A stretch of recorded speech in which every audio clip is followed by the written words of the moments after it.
जो व्यक्ति इन साधनों को इस्तेमाल करना सीख लेता है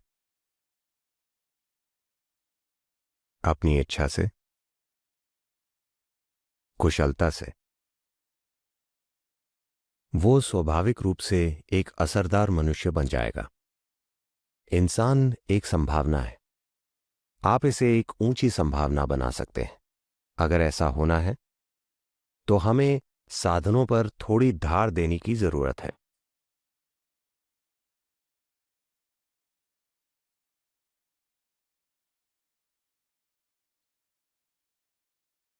साधना पद का मतलब है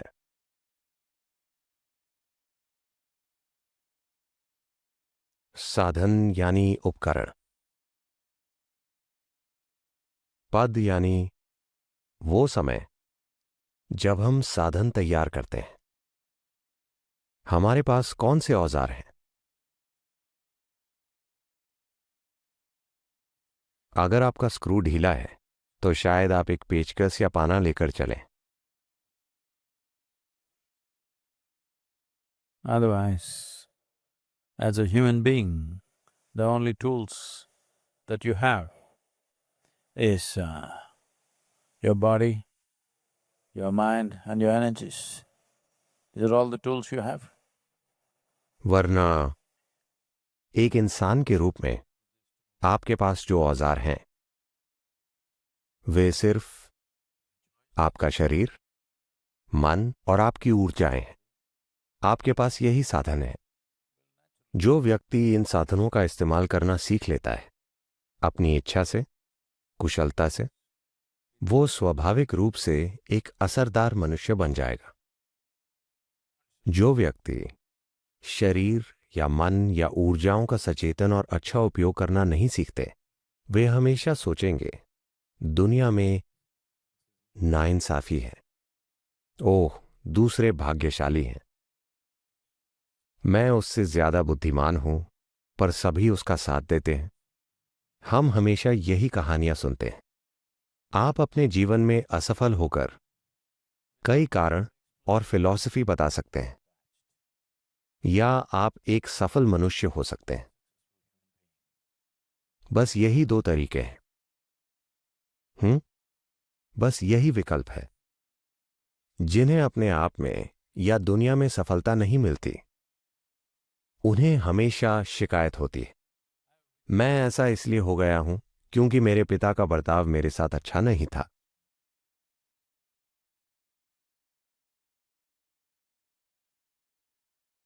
जब आप ऐसे हैं तो वे आपके साथ अच्छा बर्ताव कैसे करेंगे?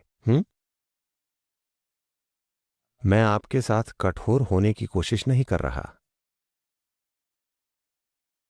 पर अगर आप बचपन में ही शैतान और खराब हैं तो आपके पिता दोगुने कठोर और खराब होंगे। मैं उनकी उम्र के हिसाब से कह रहा हूं। हेलो, उन्होंने आपसे ज्यादा जीवन देखा है ना? हेलो, शायद जीवन ने उनको आपसे कहीं ज्यादा परेशान किया हो और उन्हें आपको भी झेलना पड़ा।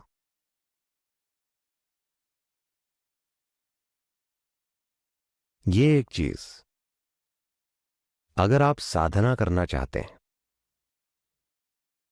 अगर आप अपने जीवन में इन तीन बुनियादी उपकरणों शरीर, मन और ऊर्जा का उपयोग करना चाहते हैं, तो सबसे पहली चीज हम आपके भीतर इसे उतार रहे हैं इनर इंजीनियरिंग के पहले दिन से ही, कि मेरे भीतर बाहर जो कुछ भी होता हो, That अच्छा होता हो, बुरा होता हो, सुंदर चीजें होती हों, घिनौनी चीजें होती हों, जिम्मेदारी मेरी है। ठीक है? हेलो,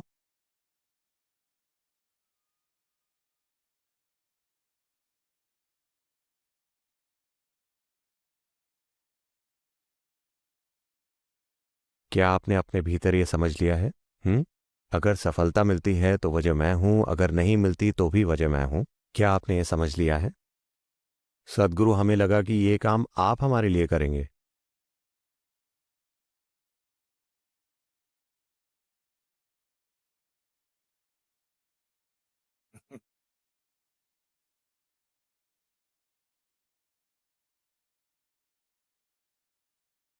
व्यक्ति को अपने जीवन में इसे जल्दी ही ठीक कर लेना चाहिए कि आप खुद अपने जीवन में कभी समस्या ना बने। आपका शरीर, आपका मन, आपकी ऊर्जाएं कभी समस्या ना बने। बाहर कुछ समस्याएं होंगी, पर हम उन्हें संभाल सकते हैं अगर ये कोई समस्या ना हो।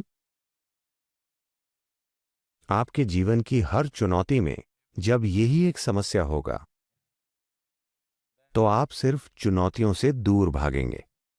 अगर आप चुनौतियों से भागेंगे तो जीवन की सभी संभावनाओं से चूक जाएंगे। आप बस ताइर सदम बनकर रह जाएंगे। क्या वो आपको ताइर सदम दे रहे हैं? उम्मीद करता हूं नहीं दे रहे। सबको पता है कि ये आलस पैदा करता है। तमिलनाडु में प्राइमरी स्कूल, हाई स्कूल से टीचर्स हमेशा देखते हैं कि अगर कोई सुस्त है तो वे कहते हैं, जिसका मतलब है क्या तुम दही चावल खाकर आए हो? तो वे जानते हैं कि ये सुस्ती पैदा करता है। पर सिर्फ विद्यार्थी ही खाकर नहीं आते, शिक्षक भी खाकर आते हैं।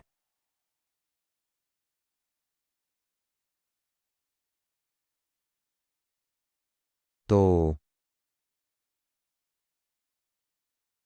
सुस्ती एक शानदार चीज है।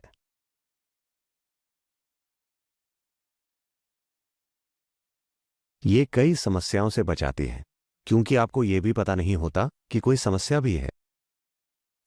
ये देखने के लिए थोड़ी बुद्धि चाहिए कि क्या गलत है। सब कुछ ठीक है। समस्याओं से मुक्त रहने के दो तरीके हैं। किसी ने कहा है, मुझे याद नहीं किसने, पर यह कहा है,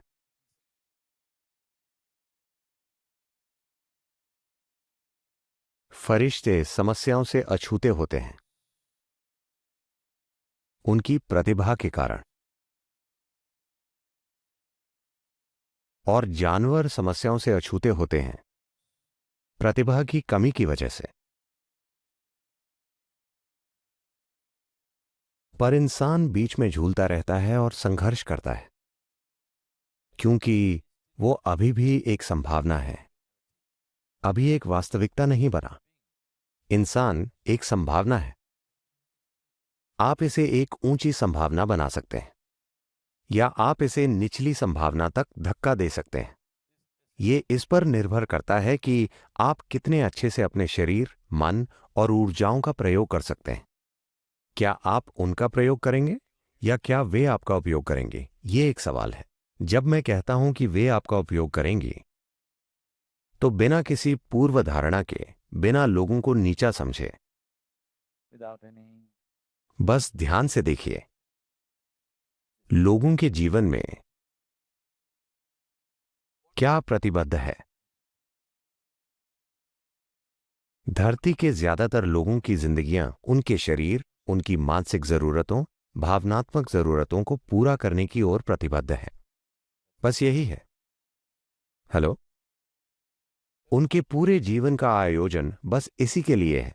आप इसे बिजनेस कह सकते हैं, करियर कह सकते हैं, परिवार कह सकते हैं, घर कह सकते हैं, पर सिर्फ जरूरतें पूरा करने के लिए शारीरिक और मानसिक जरूरतें पूरे जीवन का बंदोबस्त किया जाता है ना? कृपया आप मुझे बताइए, मैं आपकी राय से चलूंगा। आपको मुझ पर विश्वास नहीं हो रहा। यह सही है।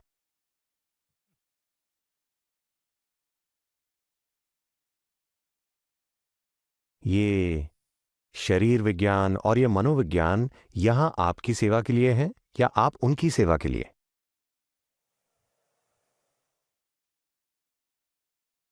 हाँ? वे हमारी सेवा के लिए हैं। But most human beings are serving them their entire life. पर ज्यादातर मनुष्य उनकी सेवा कर रहे हैं पूरी जिंदगी। नाश्ता खाते समय वे दोपहर के भोजन की योजना बना रहे होते हैं। दोपहर का भोजन करते समय वे रात के खाने की योजना बनाते हैं। तो बस खाने, मकान, सुरक्षा, एक दूसरे के प्रति भावनाओं की बातें होती हैं। वाकई पूरा जीवन बस शारीरिक और मानसिक जरूरतों के इर्द गिर्द घूमता है।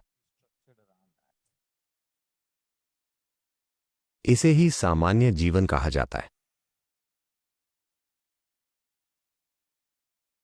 तो मेरा इरादा है कि आप असामान्य हो जाएं, कि आप अपने शरीर और मन का उपयोग करके इस जीवन का विकास करें, जीवन को गुलाम ना बनाएं। अगर ऐसा होना है तो हमें साधनों पर थोड़ी धार देने की जरूरत है। नहीं तो सुबह 5 बजे शरीर कहता है बकवास, चुपचाप सो जाओ। मैंने सोचा जो लोग मरना चाहते हैं वे ऐसे होते हैं, पर जो लोग जीना चाहते हैं वो ऐसा क्यों करेंगे? हेलो, जो लोग मरना चाहते हैं वे अपनी आंखें बंद करेंगे। जो लोग जीना चाहते हैं उन्हें सूरज की पहली किरणें देखने के लिए उठ जाना चाहिए, इससे पहले कि किरणें धरती तक पहुंचे। आपको सबसे पहले सूरज की किरणों को देखना चाहिए, ना कि कीड़े मकोड़ों को, ना कि पक्षियों को, ना कि घास की पत्तियों को। आपको सूरज की किरणों को देखना चाहिए। रोज अगले 2 सप्ताह के लिए सूरज की पहली किरणें अपने शरीर पर पड़ने दीजिए और देखिए क्या होता है। आप एक बिल्कुल अलग जीवन जिएंगे।